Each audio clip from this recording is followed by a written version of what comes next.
प्यारे बच्चों, आदाब। उम्मीद है आप सब ठीक होंगे। तो चलिए बेटा, हम अपने टॉपिक को आगे बढ़ाते हैं। कल हमने क्वेश्चन नंबर 5 तक किया था।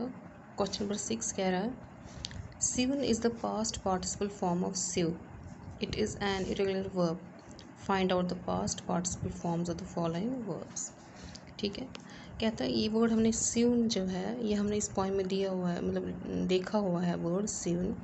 सीवन का मतलब हो गया सिया हुआ, और सिव का मतलब होता है सीना। सीना मीन्स जब हम कपड़े सीते हैं, जिसको हम कह सकते हैं। ठीक है, यानी इसने इस पॉइंट में इस बच्चे ने कहा है मेरा नाम जो है वहाँ पर कहीं पे अटैच होगा, किसी के साथ बंधा होगा, किसी के साथ सिया होगा, यानी बंद होगा। यानी अब मैं यहाँ पे स्कूल में जो है परमानेंटली आ गया हूँ।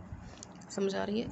अब कहता है ये सिव है, या ये जो सिवन जो उसकी पास्ट पार्टिसिपल है, थर्ड फॉर्म, मैंने आपको पहले भी दिए थे 3 फॉर्म्स ऑफ वर्ब। अगर आपको याद हो, मैंने आपको पहले कहा था ये इनको लर्न करना चाहिए क्योंकि ये आपको काम आते हैं, जिसमें मैंने आपको 3 फॉर्म्स ऑफ वर्ब लिखे थे, प्रेजेंट, पास्ट और पास्ट पार्टिसिपल। ठीक है, तो यहाँ पे क्या है, यहाँ पे जो ये सिव है ये प्रेजेंट फॉर्म है, और ये सिवन जो है ये पास्ट पार्टिसिपल फॉर्म है। ये इनको हम इरेगुलर वर्ब्स कहते हैं। इरेगुलर वर्ब्स वो वर्ब्स होते हैं जिनको पास्ट बनाने के लिए हमें एंड में ईडी की ज़रूरत नहीं होती है। एंड में ईडी की ज़रूरत नहीं होती। जैसे पे, PAY, पे, अगर हम इसको पास्ट में लेंगे तो क्या लगाएंगे, पेड, PAID। कभी कहीं पे ईडी भी लगाते हैं, कहीं पे डी लगाते हैं। ठीक है, समझ आ रही है? तो ऐसे वर्ब्स जिनको पास्ट में फॉर्म में चेंज करने के लिए डी या ईडी की ज़रूरत ना हो, उनको हम इरेगुलर वर्ब्स कहते हैं। अब ये जितने भी ये वर्ब्स हैं ये सारे इरेगुलर वर्ब्स हैं। इनकी हमने कौन सी फॉर्म देनी है, पास्ट पार्टिसिपल फॉर्म देनी है, यानी थर्ड फॉर्म लिखनी है इसकी हमने। अगर आप चाहो तो तीनों फॉर्म्स लिख सकते हो, अगर आप चाहो तो सिर्फ थर्ड फॉर्म लिख सकते हो, आपकी मर्ज़ी है। ठीक है, तो पहले हम यहाँ पे लिखेंगे क्लास 6th, सब्जेक्ट है हमारा English, topic first day at school, date हमारी आज की है 10/7/2021। क्वेश्चन नंबर 6, पेज नंबर लिख लेती हूँ मैं यहाँ पे। पेज नंबर हमारा है ये 92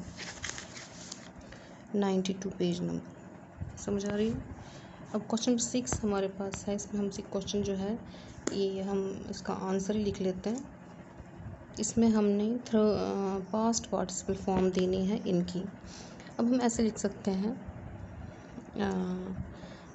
ऊपर लिख सकते हैं हम यहाँ पे फॉर्म्स ऑफ वर्ब्स। तो यहाँ पे लिखेंगे हम प्रेजेंट, पास्ट और पास्ट पार्टिसिपल। ठीक है, फर्स्ट फॉर्म, सेकंड फॉर्म और थर्ड फॉर्म। तो पहले हम गो लिख लेते हैं। Go, went, gone, keep, kept,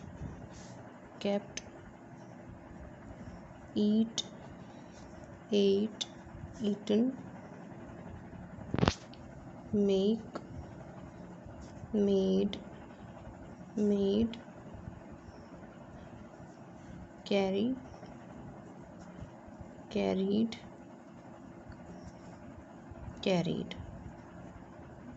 ये 5 मैंने कर दिए हैं, 5 आप खुद करोगे। ठीक है, कल मैं इनको आपको टैली करवाऊंगी। ये बाकी कम, थिंक, रन, राइट और फील ये आप खुद कर लीजिएगा। उसके बाद क्वेश्चन नंबर 7 कह रहा है do you like the above poem. क्या आपको ये पोएम पसंद आई? ये हम सब से पूछ रहे हैं, जिसने ये पोएम पढ़ी है उससे पूछ रहा है। Do you like the above poem. क्या आपको ये पोएम पसंद आई? वाई? क्यों? Talk to a partner about it, ask him or her about his or her views about the poem. अपने फ्रेंड से भी पूछो और अपनी राय भी बताओ कि आपको ये पोएम पसंद क्यों आई। तो हम लिख लेते हैं यहाँ पे, आई लाइक्ड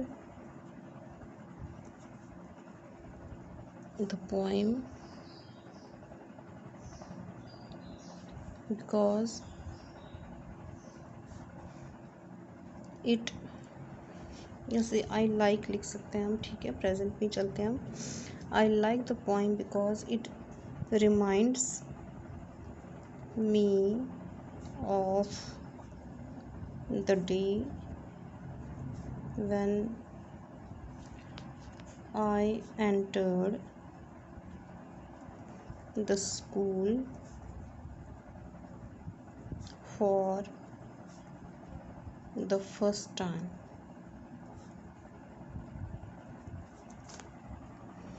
ठीक है, अब है क्वेश्चन नंबर 8।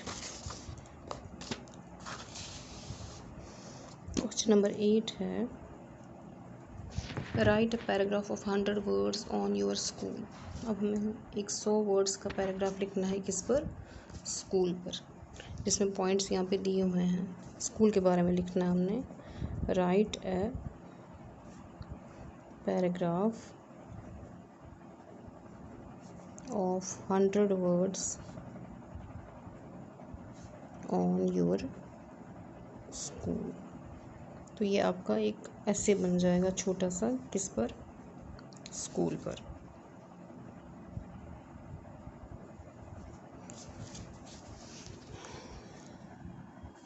तो हम स्टार्ट करते हैं अबाउट द स्कूल। पहले अबाउट द बिल्डिंग हम यहाँ पे लिखेंगे ऊपर heading my school.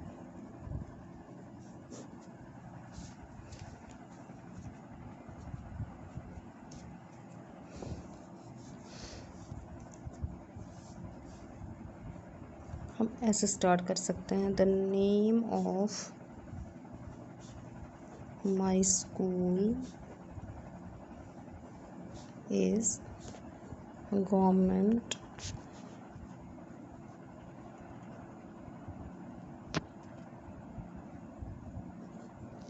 High school. जो भी आपका होगा यहाँ पे लिख लीजिएगा, ठीक है।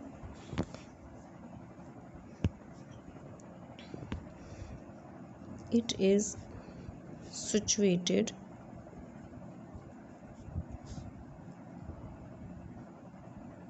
in the heart of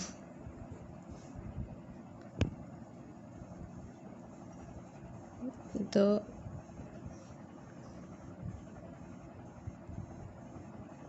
district।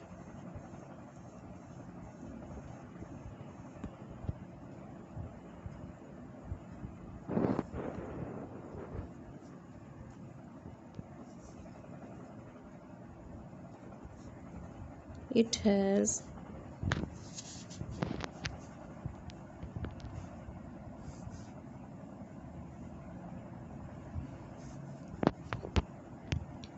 अब हम इसके लिए हिसाब से लिख लेते हैं, ठीक है, ऐसे के हिसाब से।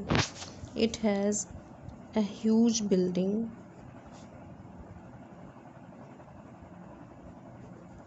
Of 50 rooms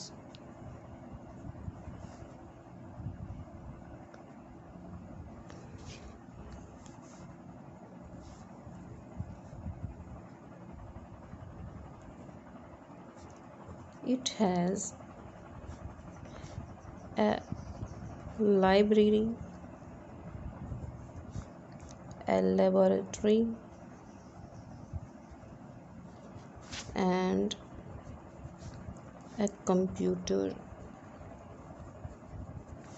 section।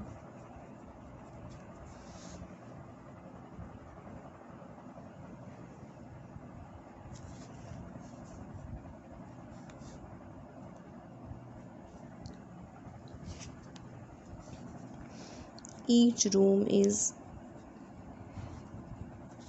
well furnished and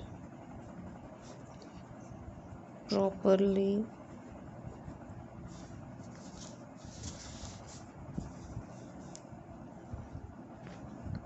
whitewashed.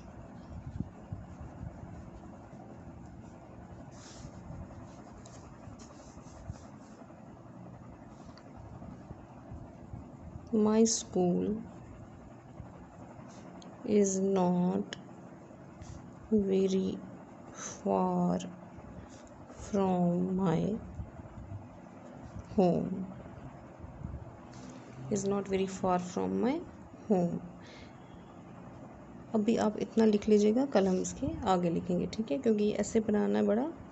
आज का इतना ही, कल हम इसके आगे लिखेंगे।